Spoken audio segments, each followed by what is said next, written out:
नमस्कार, मैं हूं आमिल बेग। आप देख रहे हैं सिटी बुलेटिन न्यूज़। पेश हैं आज के प्रमुख समाचार। रामनगरी अयोध्या में भी जनपद स्तरीय निवेश कुंभ का आयोजन गांधी सभागार में संपन्न हुआ, जिसमें जनपद के अधिकारी, सांसद, विधायक के साथ निवेशक मौजूद रहे।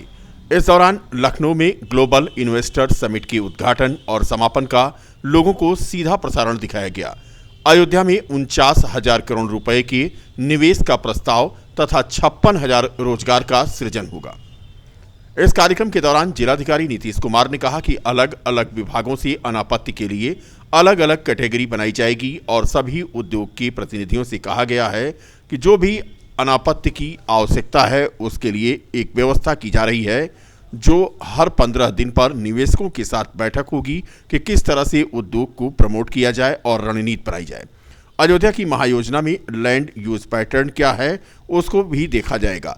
नव्य अयोध्या में क्या बेहतर हो सकता है उस पर काम किया जाएगा। डीएम ने कहा कि अयोध्या में टूरिज्म इंडस्ट्री में भी काफी स्कोप है। होटल सर्विस इंडस्ट्री के लिए भी अच्छा स्कोप है। अयोध्या में रामपथ, भक्ति पथ, जन्मभूमि पथ का निर्माण हो रहा है। धर्मपथ के लिए भी डीपीआर बनाया जा रहा है। 14 कोसी परिक्रमा का चौड़ीकरण होगा। बड़े पैमाने पर अयोध्या के विकास की आधारभूत संरचना बन रही है। इसी कैलेंडर वर्ष में रायबरेली रोड बनकर तैयार हो जाएगा और अंबेडकर नगर रोड भी बनकर तैयार हो जाएगा। प्रयागराज रोड का चौड़ीकरण भी प्रस्तावित है। वहां अप्रैल से रिंग रोड का निर्माण शुरू हो जाएगा।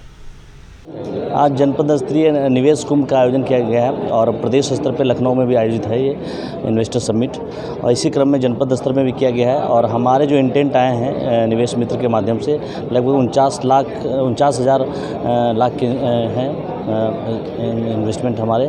56,000 हमारे उसमें एम्प्लॉयमेंट जनरेट होंगे और 49,000 करोड़ के हैं तो हमारे इन्वेस्टमेंट है। तो इसको हम लोग देखेंगे, अलग अलग कैटेगरी के हैं, अलग अलग डिपार्टमेंट्स के हैं, उसको हम लोग कंसोलिडेट करेंगे। इसमें इन्वेस्टमेंट के लिए क्या क्या प्रीरिक्विजिट कंडीशंस हैं, उनके क्या क्या एनओसीज ज़रूरत है, उसको हम लोग कैटेगराइज करेंगे और उसके बाद फिर उस पर पूरी वर्क करेंगे हम लोग। और सभी इंडस्ट्री के प्रतिनिधि से कहा गया है कि आपके जो एनओसीज रिक्वायरमेंट है, अलग अलग इंडस्ट्री के लिए अलग अलग एनओसीज रिक्वायरमेंट होते हैं, जैसे फायर के एनओसीज हो गए, इन्वायरमेंट क्लियरेंसेस हो गए, राजस्व के क्लियरेंसेस हो गए, तो उसके लिए हम लोग पूरा एक प्रॉपर मेथोडोलॉजी बना रहे हैं और हर एक 15 दिन पे हम लोग बैठेंगे इंडस्ट्री के प्रतिनिधियों के साथ और उसमें एक पूरी रणनीति बनेगी कि किस तरीके से इंडस्ट्री को प्रमोट किया जाए और क्या फैसिलिटी है। और इस क्रम में हम लोगों ने ये किया है कि जो यहाँ की महायोजना है, अयोध्या डेवलपमेंट अथॉरिटी की जो महायोजना है और लैंड यूज़ पैटर्न क्या है, हमारा जो नव अयोध्या है क्या कॉन्सेप्ट है, नव अयोध्या में क्या किया जा सकता है बेहतर, वो सब एकीकृत रूप से किया जाएगा। 10 से 12 तक लखनऊ में ग्लोबल इन्वेस्टर समिट चल रहा है। आज माननीय प्रधानमंत्री जी लखनऊ आए हैं, हम सभी का मार्गदर्शन किया। इसी के तहत आज अपने जनपद अयोध्या में भी ये ग्लोबल इन्वेस्टर समिट का आज आयोजन किया गया। इसमें करीब 49,000 करोड़ रुपए अयोध्या ने इन्वेस्ट करने की योजना बनाई है। और इसके साथ साथ जो आदरणीय प्रधानमंत्री जी और मुख्यमंत्री जी का सपना है कि रोजगार उत्तर प्रदेश में बढ़े, उसके तहत करीब 56,000 रोजगार भी नए सृजित होंगे। इसके साथ साथ जो अभी आपने गुड़ उद्योग की बात की, हमारी विधानसभा में शुगर फैक्ट्री है, मसूदा शुगर मिल, तो निश्चित ही यहाँ पे बड़े गन्ने के किसान हैं और निश्चित ही उत्तर प्रदेश सरकार ने वन डिस्ट्रिक्ट वन प्रोडक्ट को बहुत तेज़ी से बढ़ावा दिया है। उसी के तहत गुड़ उद्योग जो है उत्तर प्रदेश में सबसे ज़्यादा जो महत्वपूर्ण भूमिका निभा रहा है वो अपने अयोध्या में निभा रहा है। यहाँ के गुड़ अयोध्या में पिछले दिनों राम जन्मभूमि को बम से उड़ाने की धमकी देने वाले दंपत्ति को अयोध्या पुलिस ने महाराष्ट्र से गिरफ्तार किया है।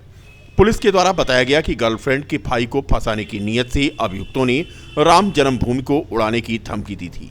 ऑनलाइन कॉलिंग के जरिए अयोध्या के रामलला सदन के निवासी मनोज कुमार के फोन पर गत 2 फरवरी को धमकी दी गई थी, जिसका कॉल ट्रेस के जरिए पुलिस ने धमकी देने वाले दंपत्ति को गिरफ्तार किया।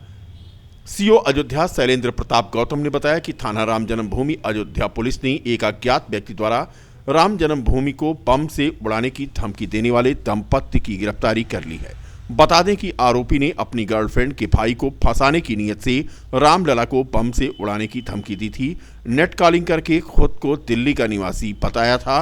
पुलिस ने धमकी देने वाले अनिल रामदास घोड़के उर्फ बाबा जान मूसा उर्फ सैटनर राहेल और सह अभियुक्त विद्याशंकर धोत्रे उर्फ जार्ड संतन शाणी ऐश्वर्या उर्फ आयरन सैटर्न हिल पत्नी अनिल रामदास घोड़से निवासी महाराष्ट्र को गिरफ्तार किया है। दिनांक 2 फरवरी को एक अज्ञात व्यक्ति द्वारा मनोज कुमार जो रामलला सदन के हैं प्रयागराज में कल्पवास कर रहे थे, उनको सूचना दी गई कि आज राम मंदिर को उड़ा दिया जाएगा। उन्होंने तत्काल इस सूचना को जो है स्थानीय पुलिस को दिया। स्थानीय पुलिस में तत्काल इस सूचना को गंभीरता से लेते हुए प्रभारी वरिष्ठ पुलिस अधीक्षक उप महानिरीक्षक महोदय द्वारा एक टीम का गठन किया गया। इस टीम ने सबसे पहले उस टेलीफोन के स्रोत को पता किया, तो टेलीफोन के स्रोत से ज्ञात हुआ कि ये टेलीफोन जो है दिल्ली में बिलाल नाम के व्यक्ति द्वारा किया गया है। कोतवाली बीकापुर क्षेत्र के पिलारी मोड़ पर एक वैवाहिक कार्यक्रम से वापस घर जा रहे बाइक सवार 3 लोग कार की चपेट में आ गए और घायल हो गए। बता दें कि बीकापुर कोतवाली क्षेत्र के बिलारी गांव में एक शादी से वापस अपने घर जा रहे शाहगंज थाना इनायत नगर निवासी अमन पुत्र देवराज उस समय घायल हो गए जब पीछे से आ रही एक कार ने उन्हें टक्कर मार दी। बाइक चालक अमन के साथ उसकी बहन निशा और भाई शिवा भी कार की टक्कर की चपेट में आने से घायल हो गए। तीनों घायलों को घायलावस्था में सामुदायिक स्वास्थ्य केंद्र में भर्ती कराया गया।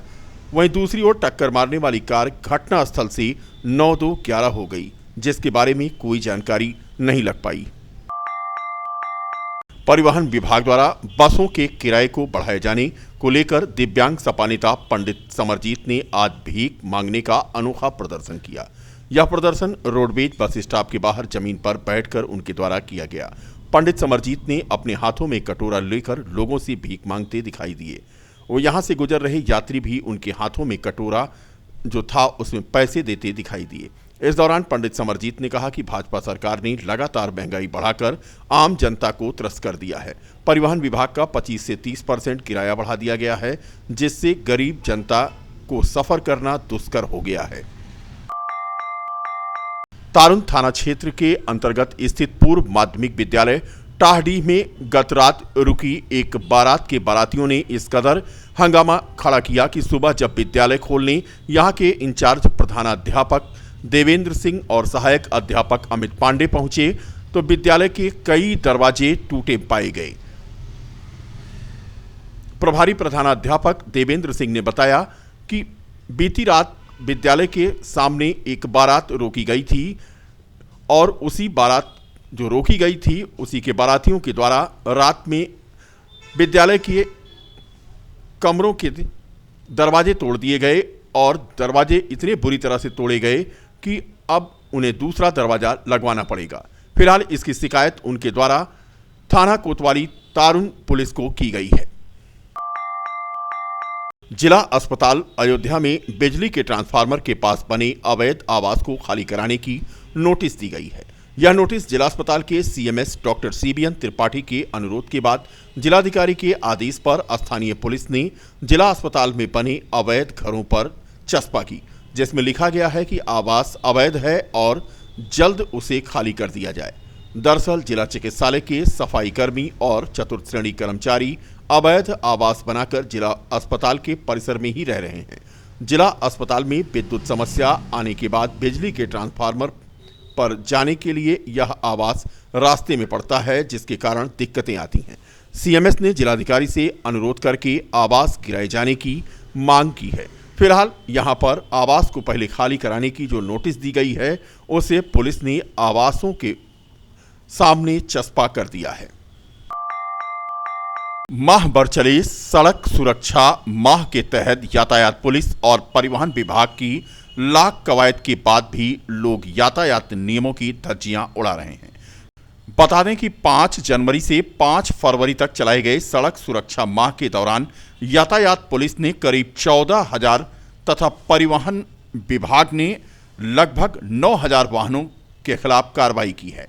इसमें सबसे ज्यादा मामले हेलमेट न लगाने, उसके बाद वाहन चलाते समय मोबाइल पर बात करने के मामले सामने आए हैं। इस अवधि में हुए चालानों के आंकड़ों पर अगर नजर डालें तो इसमें सबसे आगे युवा हैं।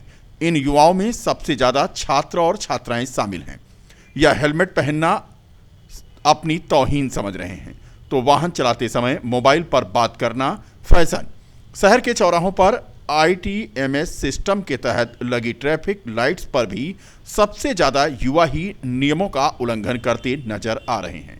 परिवहन विभाग और यातायात पुलिस द्वारा बीते दिनों मनाए गए सड़क सुरक्षा माह के दौरान हुई कार्रवाई में ये आंकड़े सामने आए हैं। 14,000 चालान में हेलमेट न लगाने वाले 3900, वाहन चलाते समय मोबाइल पर बात करने वाले 2450 लोग शामिल हैं। अधिकारियों की माने तो इसमें 80% युवा हैं, इनमें युवतियां भी शामिल हैं। विभाग ने करीब 600 युवतियों का बिना हेलमेट में चालान किया है। तो ये रहा आंकड़ा सड़क सुरक्षा माह का। अब सड़क सुरक्षा माह समाप्त हो गया है और सड़क सुरक्षा माह समाप्त होने के बाद यातायात नियमों का उल्लंघन और तेज हो चला है। एक आंकड़ा और है, 3 माह में लगभग 20,000 से ज़्यादा वाहनों का चालान अयोध्या जिले में हुआ है। यानी समय समय पर जो चेकिंग अभियान चलता है उसका ये परिणाम सामने है।